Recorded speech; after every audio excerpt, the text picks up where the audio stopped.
આજ રોજ ડીકેવીની સામે આવેલ હોટલ ટાઈમ ટીમાં ત્રીજા માળે જે હોટલ્સ આવેલી છે તેના એ હોટલ્સમાં રૂમ નંબર 8માં અકસ્માતે આગ લાગતા ફાયરમાં રાત્રિના 11:10 ફોન આવતા તાત્કાલિક ત્યાં ગયેલ. ત્યાં જતાં રૂમ નંબર 8માં આગ લાગેલ હતી. ત્યાં જઈ 2 ગાડીનું ફાયર ફાઇટિંગ કરીને આગ સંપૂર્ણ બુઝાવેલ. સાથે ચીફ ફાયર ઓફિસર બિષ્ણુ સાહેબ, સ્ટેશન ઓફિસર, ફાયર સ્ટાફ દ્વારા આગ બુઝાવેલ છે ને હાઇડ્રોલિક પ્લેટફોર્મ પર અમે ત્યાં લઈ ગયા હતા, કારણ કે હાઇટ હતી હોટલ્સની, એટલે તેને હાઇડ્રોલિક પ્લેટફોર્મ દ્વારા પણ અમે સર્ચ કરેલ છે કે કોઈ અંદર કોઈ વ્યક્તિ કોઈ રહી ગયું છે કે નહીં. કોઈ જાનહાની કોઈ થયેલ નથી. હાલ કોઈ કારણ દેખાતું નથી. અકસ્માતે યા શોર્ટ સર્કિટ હોઈ શકે છે.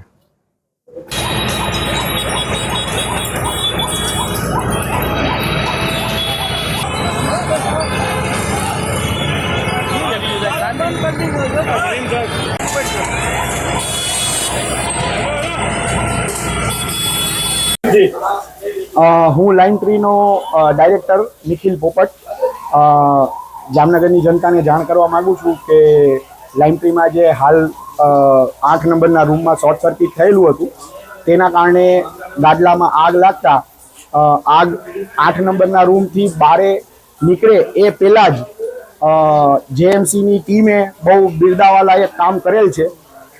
એકદમ સમયથી પણ ફાસ્ટ પહોંચી અને રૂમની અંદર લાગેલી આગ વ્યવસ્થિત રીતે કંટ્રોલ કરેલ છે. અને હોટલની જે ફાયરની સિસ્ટમ હતી એના કારણે બધી જે કોઈ વ્યક્તિઓ હોટલમાં રોકાયેલા હતા, હોટલના સ્ટાફ અને હરેક રૂમમાં રોકાયેલા વ્યક્તિઓ સમયસર નીચે ઉતરી ગયેલા હતા, એટલે કોઈ પણ જાનહાનિ થતાં ટળી છે.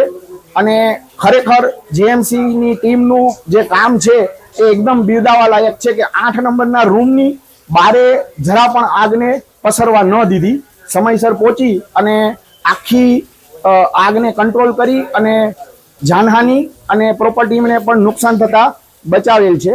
એટલે એના માટે હું જામનગરની આખી ફાયર ટીમનો ખૂબ ખૂબ આભાર માનું છું.